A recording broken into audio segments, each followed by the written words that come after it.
देखिए, पोर्टफोलियो सभी अच्छे होते हैं, जो भी मिलेगा उसमें केवल काम करने वाले की सोच अच्छी होनी चाहिए। हर विभाग को उस विभाग में काम करने वाला जो भी अगर व्यक्ति है उसको विभाग को कई ऊंचाइयों पर पहुंचा सकता है। इसलिए जो भी जिम्मेदारी मिलेगी विभाग की, जिस भी विभाग की, वो निश्चित रूप से अच्छा काम करेंगे। और हमारी सरकार सभी विभागों को लेकर के और निश्चित रूप से इस राजस्थान में अच्छा काम करके दिखाएगी। इसमें कहीं भी किसी को कोई भी चिंता करने की आपकी कोई ज़रूरत नहीं है, क्योंकि हमारी सरकार की प्राथमिकताएं निश्चित है और राजस्थान को हम चाहते हैं कि ये विकसित राज्यों में शामिल हो। सभी पत्रकार बंधुओं, मुझे जो राजस्थान सरकार में ये जिम्मेदारी मिली है, हमारा प्रदेश लगभग 8 करोड़ जनसंख्या का प्रदेश है। उन 8 करोड़ जनसंख्या में से और 115 विधायकों में से मुझे केंद्रीय नेतृत्व ने, माननीय मुख्यमंत्री जी ने जो जिम्मेदारी दी है, एक बहुत बड़ा दायित्व होता है और उस दायित्व को मैं नेतृत्व को विश्वास दिलाता हूं कि पूरी जिम्मेदारी से, पूरी ईमानदारी से हम निभाएंगे। और जो ये राजस्थान, चाहे वो महिला अपराध में नंबर 1 था, किसानों के साथ जिस तरह से इस कार्यकाल में धोखा हुआ है, युवाओं के साथ धोखा हुआ है, हम सब मिलकर के किसानों को भी उन्नत करेंगे और युवाओं के साथ जो पेपर लीक करके इस सरकार ने उनका भविष्य अंधकार में किया है। हमारी सरकार जीरो टॉलरेंस पर चलेगी, एक भी पेपर लीक नहीं हो ऐसी हम व्यवस्था भी करेंगे। और जिम्मेदार अधिकारियों को अगर कहीं भी कोई किसी भी प्रकार की थोड़ी भी कोई भूल चूक हुई तो उनको निश्चित रूप से जिम्मेदारी तय करके और उसके लिए उनको भुगतना भी होगा।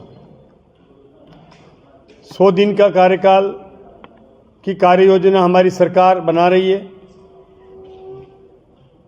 और अपराधियों की धरपकड़ चालू हो चुकी है।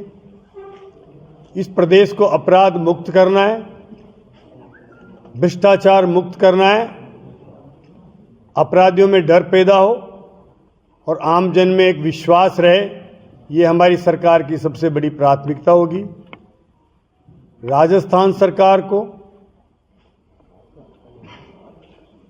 यहाँ के वित्तीय कुप्रबंधन को हम मिलकर के ठीक भी करेंगे और इस राजस्थान को परम वेबर पर पहुंचाएंगे। जिस तरह से हमारे माननीय प्रधानमंत्री जी का सपना है कि हमारा देश आने वाले 2047 में विकसित राष्ट्र बने, तो उसके लिए आवश्यक है कि हमारे सभी राज्यों में भी विकास की वो गति है वो तेज हो और हमारी सरकार विकास की गति को भी तेज करेगी। और पूर्ववर्ती सरकार के समय जो भ्रष्टाचार हुए हैं उनको भी उजागर करेगी। भ्रष्टाचार के मामले में हमारी सरकार जीरो टॉलरेंस पर चलेगी। अपराधियों ने जिस तरह से अब शुरू कर दिया है कि कोई भी अगर महिला अपराध करता है, अपराधी का रिकॉर्ड रखा जाएगा, उसके जितने भी अवैध कारोबार हैं उनको भी खत्म करेंगे और अगर उसके अवैध कब्जे हैं वो हमने खत्म करना चालू कर दिया है। तो ये सरकार ऐसे अपराधियों में खौफ पैदा करके उनके अवैध कारोबार पर भी लगाम लगाने का काम करेगी। और 100 दिन के हमारे जो कार्य योजना है उसको हम निश्चित रूप से पूरा करके इस प्रदेश में आने वाले समय में आपको वो सब काम जो 100 दिन की हमारी प्राथमिकता है वो देखने को भी मिलेगी और उस टारगेट को पूरा करके और हम एक नया कीर्तिमान भी आने वाले 100 दिन में इस प्रदेश में स्थापित करेंगे। बुलडोजर चलेगा मतलब? देखिए, अपराधी का कोई धर्म नहीं होता, वो कोई भी व्यक्ति हो, अपराध करने वालों को बिल्कुल बख्शा नहीं जाएगा और उसके जितने भी अवैध कारोबार हैं उनको ध्वस्त करने में हमारी सरकार बिल्कुल भी कसर नहीं छोड़ेगी। उनको निश्चित रूप से सबक सिखाने में पूरा हमारी सरकार की ये योजना है। 100 दिन में से 30 दिन तो निकल ही गए, आज तो 30 दिन हो गए सरकार को, अभी तक विभागों का विभाजन ही नहीं हुआ, बंटवारा नहीं हुआ। विभागों के बंटवारे के लिए आपके सामने जल्दी ही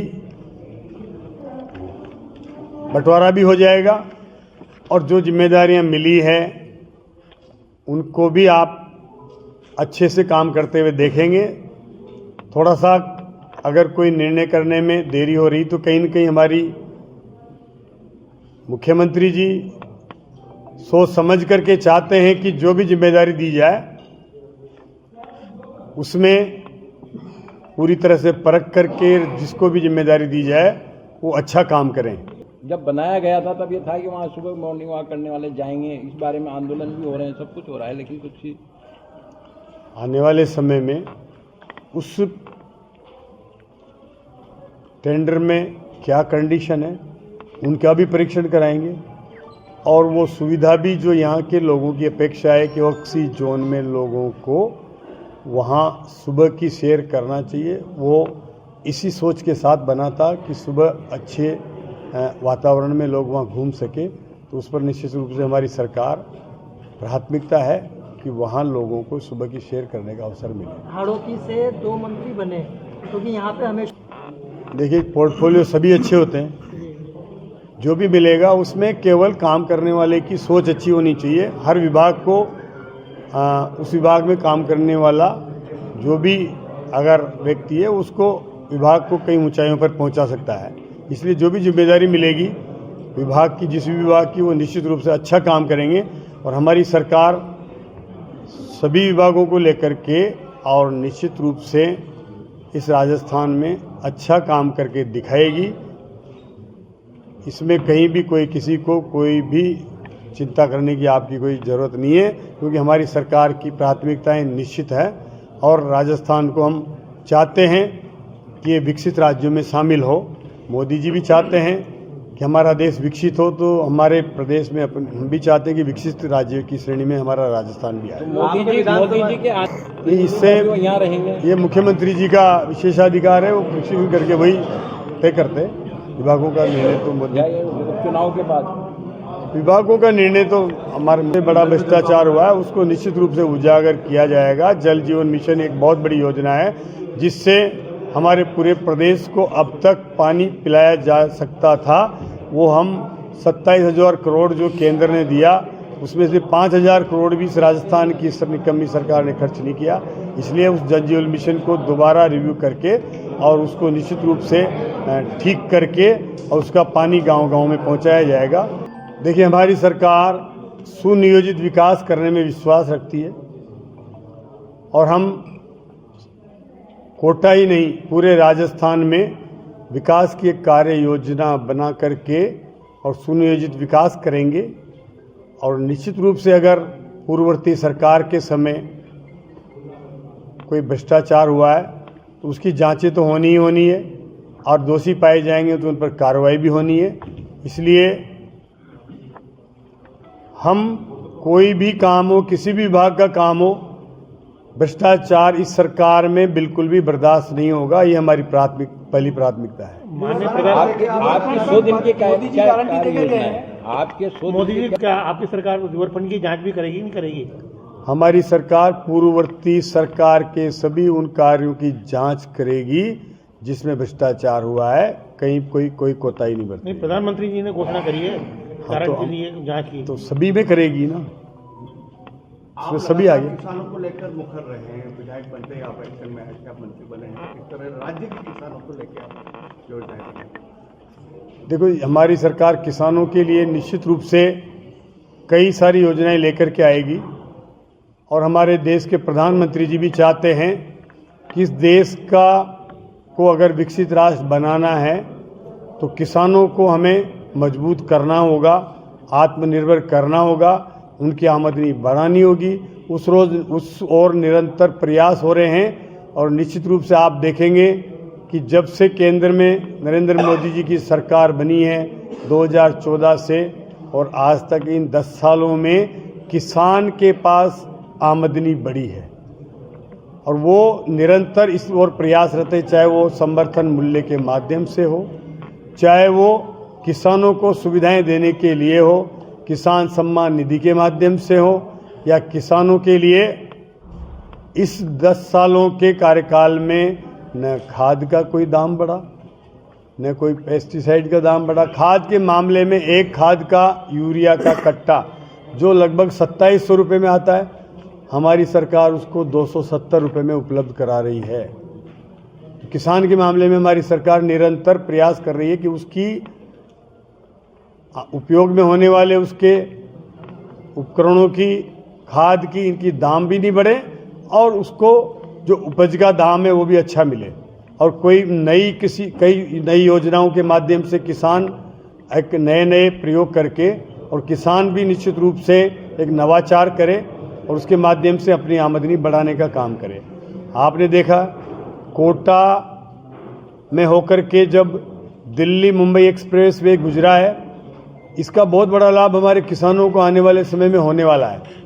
यहाँ से कोटा से कोई भी फ्रेश सब्जी उत्पादन करता है, फ्रेश फल उत्पादन करता है, वो 4 से 6 घंटे में दिल्ली पहुंचा सकता है, 10 घंटे में 12 घंटे में वो मुंबई पहुंचा सकता है। ऐसा परिवहन कोटा में मिलेगा तो यहाँ की किसानों के लिए एक नई योजनाएं, नया आविष्कार होगा कि उसको ऐसे उपयोग में, ऐसे वो हॉर्टिकल्चर के, फ्लोरिकल्चर के, या मतलब वो ऐसे मतलब सब्जियां और नवाचार करके और अपनी आमदनी बढ़ाए।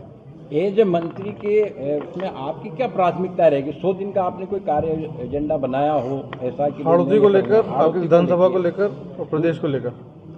देखिए, हमें जो भी हमारे विभाग की जिम्मेदारी मिलेगी उसकी कार्य योजना भी हम बनाएंगे और हाड़ौती में भी यहाँ की जो सबसे बड़ी हमारी परियोजना है परवण परियोजना, मैंने सिंचाई विभाग के अधिकारियों की मीटिंग बुलाई है, उनको निर्देश दिए हैं कि ये 2 लाख हेक्टेयर की सिंचाई के अंदर परवण परियोजना सबसे बड़ी परियोजना है अभी जो चल रही है उनमें राजस्थान की, उसको जल्दी से जल्दी पूरा किया जाए, हमारी सरकार की प्राथमिकता है। और उसमें जो देरी हो रही है उन कारणों को भी चिन्हित करके और जल्दी से जल्दी किसानों के खेतों में हम परवण परियोजना का पानी पहुंचाएंगे। कांग्रेस ने काली सिंध परियोजना को रोकने का काम किया, उस काली सिंध परियोजना से भी लगभग 20,000 हेक्टेयर की सिंचाई होगी, उसको भी आने वाले समय में आप ज़मीन पर उतरता देखेंगे कि जो हमारा यहाँ का झालावाड़ में भंवरासा डैम है उसकी केवल ऊंचाई बढ़ानी है, लेकिन उसकी परियोजना की फाइलें घूमती रह रही है, उसको भी स्वीकृत करा करके और 20,000 हेक्टेयर की ज़मीन का रकबा हमारे किसानों के लिए बढ़ेगा आने वाले समय में, वो भी आपको देखने को मिलेगा। तो ये योजनाएं तो बनेगी।